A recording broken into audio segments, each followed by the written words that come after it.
Please subscribe my YouTube channel and press the bell icon on YouTube app and never miss another update.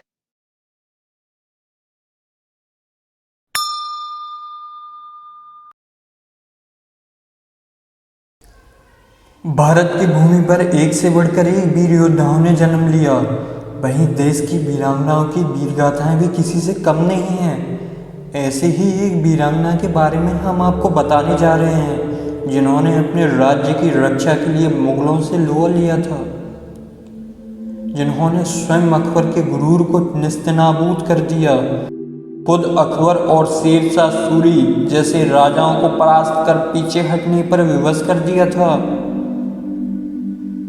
चंदेलों की बेटी थी, गोंडवाना की रानी थी, चंडी थी, रणचंडी थी, वह दुर्गावती भवानी थी। शिखरों से ऊंची नव में छूती ख्याति थी, जिसके स्वाभिमान को कोई न छू पाया था। अंत समय तक उसने मुगलों को मार गिराया था। चंदेलों की बेटी ने नारी का गौरव और मान बढ़ाया था। दुर्गा का रूप लिए सात सौर की वह मूरत थी, मुगलों को पराभूत कराती देवी की वह सूरत थी। दुश्मन थर थर कांप गया उसका जब पौरुष जागा था, उसके दृढ़ के आगे अकबर भी रण से भागा था। रानी दुर्गावती का जन्म 5 अक्टूबर सन 1524 को चंदेल सम्राट कीरत सिंह चंदेल के परिवार में हुआ, जो कालिंजर के राजा थे। रानी दुर्गावती का जन्म दुर्गाष्टमी के दिन हुआ, इसलिए उनका नाम दुर्गावती रखा गया।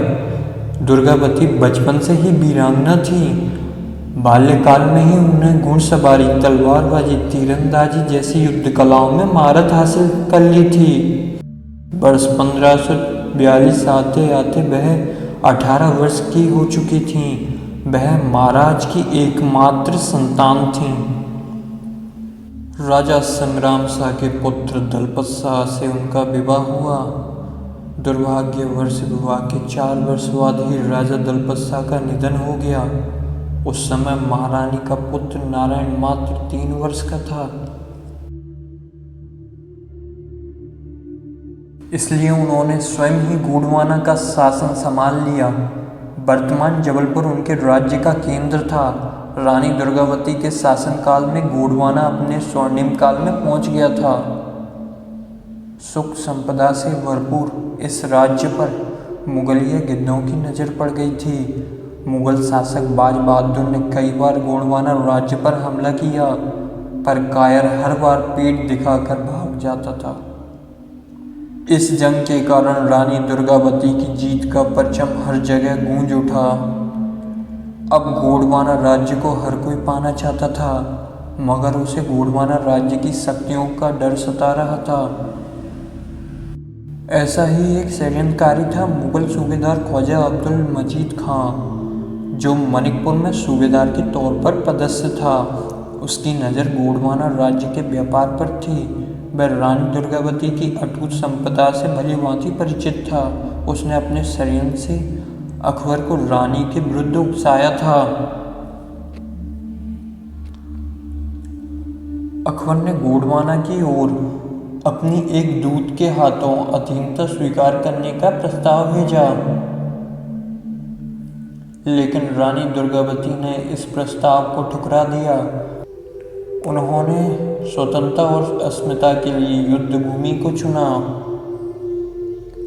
अकबर ने आसफ खां के नेतृत्व में गोंडवाना पर हमला कर दिया। जब इस अचानक हुए हमले की खबर रानी तक पहुंची, रानी दुर्गावती स्वयं युद्ध की कमान अपने हाथों में ले ली और निश्चित युद्ध नीति के तहत आसफ खां पर हमला बोला। दूसरे पहर आते आते मुगल सेना का मनोबल टूटने लगा और वह कमजोर पड़ने लगी।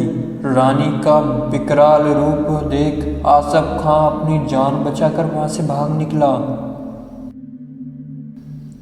अकबर को अपनी सेना की पराजय की खबर मिलते ही उसने रानी दुर्गावती पर अचानक हमला करने का षड्यंत्र बनाया। उसने सोची समझी साजिश के तहत युद्ध का दिन हिंदुओं के त्यौहार को चुना, ताकि आधे सैनिक अवकाश पर हों और आधी सेना युद्ध कैसे जीत पाएगी।